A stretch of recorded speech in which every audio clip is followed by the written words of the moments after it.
Hello friends, welcome to my YouTube channel. हमेशा की तरह यूजफुल टिप्स के साथ आज की वीडियो शुरू करते हैं अपनी पहली टिप से। मेरी पहली टिप होने वाली है दोस्तों इस तरीके के सॉस के पाउचेस को लेके। अक्सर हम मेयोनीज सॉस वगैरह पाउचेस में लेकर आते हैं क्योंकि ये हमें बॉटल की अपेक्षा काफ़ी सस्ते पड़ते हैं, लेकिन इनके साथ एक दिक्कत आती है जो कि मैंने फेस की है, तो मैंने सोचा आपके साथ भी शेयर करूं कि क्या होता है कि एक तो इस तरीके के पैकेट हमारे लिए ऑर्गेनाइज करना थोड़ा सा डिफिकल्ट हो जाता है। और सबसे बड़ी जो दिक्कत है जो मैंने फेस की है वो आपके साथ शेयर करती हूँ कि हम क्या करते हैं जब हम इस सॉस को किसी भी कटोरी या हम किसी भी स्नैक प्लेट में निकालते हैं खाने के लिए, तो क्या होता है ये जब हम निकालते हैं तो ये बहुत ज़्यादा इस तरीके से निकल जाती है और बच्चे इतना ज़्यादा यूज़ तो कर नहीं पाते हैं, तो क्या करते हैं वो आधा यूज़ करते हैं और आधा इसको वेस्ट कर देते हैं। तो इसका मैंने जो सोल्यूशन निकाला है आपके साथ शेयर करती हूँ। तो इसके लिए मैं क्या करती हूँ, मैं लेती हूँ इस तरीके का ग्लास जार। आप कोई भी इस तरीके का ग्लास जार ले सकते हैं। उसके बाद मैं क्या करती हूँ, अपना सारा का सारी जो सॉस है इस तरीके के जार में भरकर रख देती हूँ। ये देख सकते हैं मैंने सॉस को अपने इस जार में डालकर रख दिया है।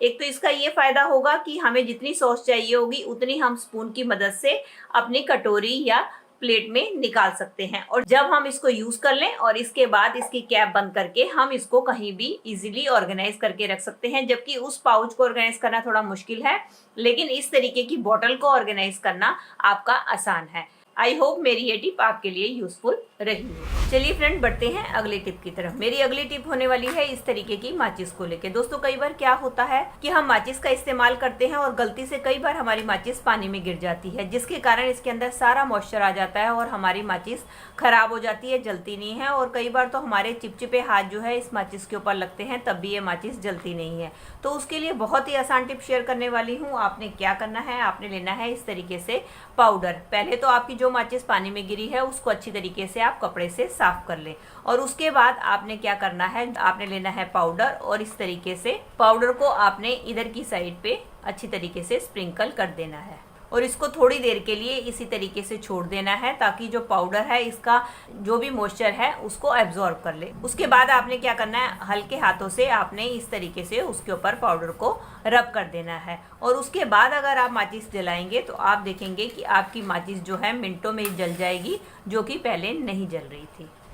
चलिए देख लेते हैं अपनी अगली टिप को। दोस्तों चूड़ियां तो हम सब पहनते हैं और चूड़ियों को ऑर्गेनाइज करने के लिए हम अलग अलग तरह के ऑर्गेनाइजर का इस्तेमाल करते हैं, लेकिन कई बार क्या होता है ऑर्गेनाइजर हमारे पास कम पड़ जाते हैं और चूड़ियां ज़्यादा होती है, तो हम क्या करते हैं चूड़ियों को इस तरीके से किसी भी प्लास्टिक बॉक्स में रख देते हैं। लेकिन कई बार क्या होता है जब हम पहनने के लिए इसमें से चूड़ियां निकालते हैं, चूड़ियां हमारे हाथ से स्लिप होती हैं और नीचे गिरते ही हमारी चूड़ियां टूट जाती हैं, जिसके कारण हमारा पूरा सेट खराब हो जाता है। तो उसके लिए बहुत ही यूजफुल टिप शेयर करने वाली हूँ कि आप क्या करें, नेक्स्ट टाइम जब भी आप इस तरीके से बॉक्स में चूड़ियों को रखें तो आप एक एक करके ऐसी चूड़ियां ना रखें। आप क्या करें, 2-3 चूड़ियों को आप इकट्ठा कर लें और उसके बाद आप लें कोई भी रबड़ बैंड, और रबड़ बैंड लेके आपने क्या करना है, इन चूड़ियों के ऊपर इस तरीके से चढ़ा देना है।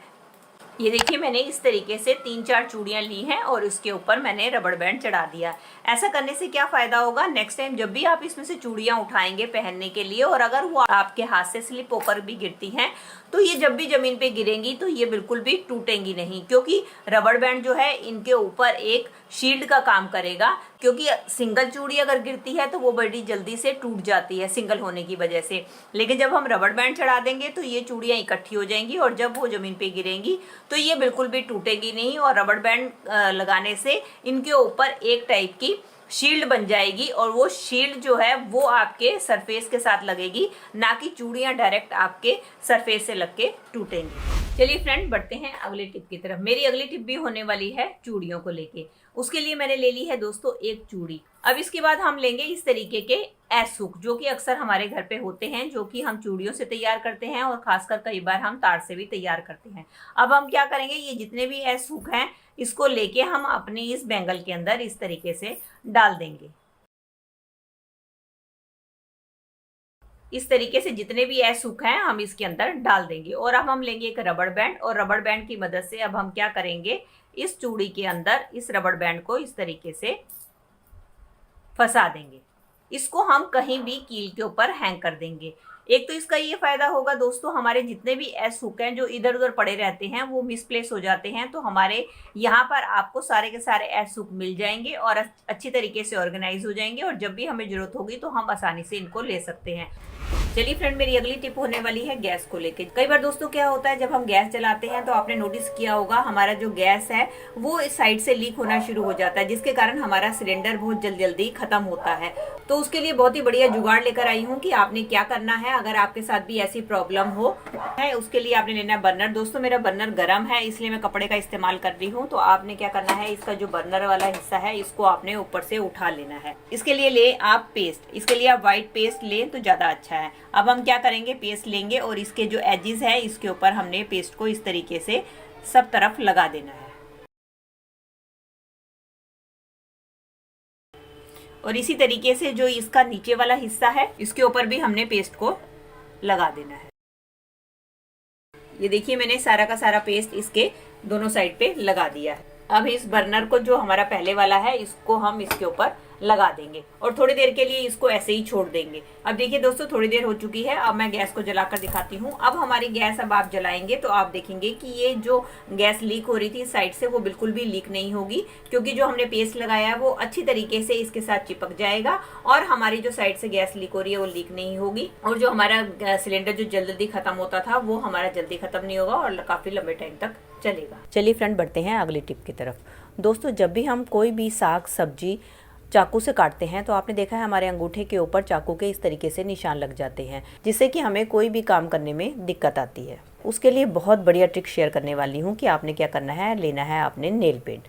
आप कोई भी नेल पेंट का इस्तेमाल कर सकते हैं, मैं ट्रांसपेरेंट नेल पेंट का इस्तेमाल कर रही हूँ। तो आपने क्या करना है, अपने अंगूठे के ऊपर इस तरीके से नेल पेंट को लगा देना है, और इसके बाद जब भी आप साग सब्जी काटेंगे तो आप देखेंगे कि नेल पेंट से आपके अंगूठे के ऊपर एक कोटिंग हो जाएगी और वो जो कट के निशान थे वो आपके अंगूठे के ऊपर नहीं पड़ेंगे। और अगर आपका हाथ कटा हुआ है तब भी आप इसके ऊपर लगा सकते हैं। इससे क्या होगा कि आप कोई भी काम करेंगे तो आपको काम करने में कोई भी दिक्कत नहीं आएगी। तो दोस्तों ये थी मेरी आज की वीडियो, आई होप आपके लिए यूजफुल रही होगी। अगर इनमें से कोई भी टिप आपको हेल्पफुल लगी है तो दोस्तों इसको लाइक कीजिएगा और ज़्यादा से ज़्यादा अपने फैमिली और मेंबर्स में शेयर कीजिएगा। और आप मेरे से जुड़े रहना चाहते हैं और इसी तरीके की यूजफुल वीडियोस और भी देखना चाहते हैं तो बेल आइकन के साथ मेरे चैनल को भी सब्सक्राइब कर दीजिएगा। चलिए दोस्तों मिलती हूँ नेक्स्ट वीडियो में, तब तक के लिए bye bye, thanks for watching.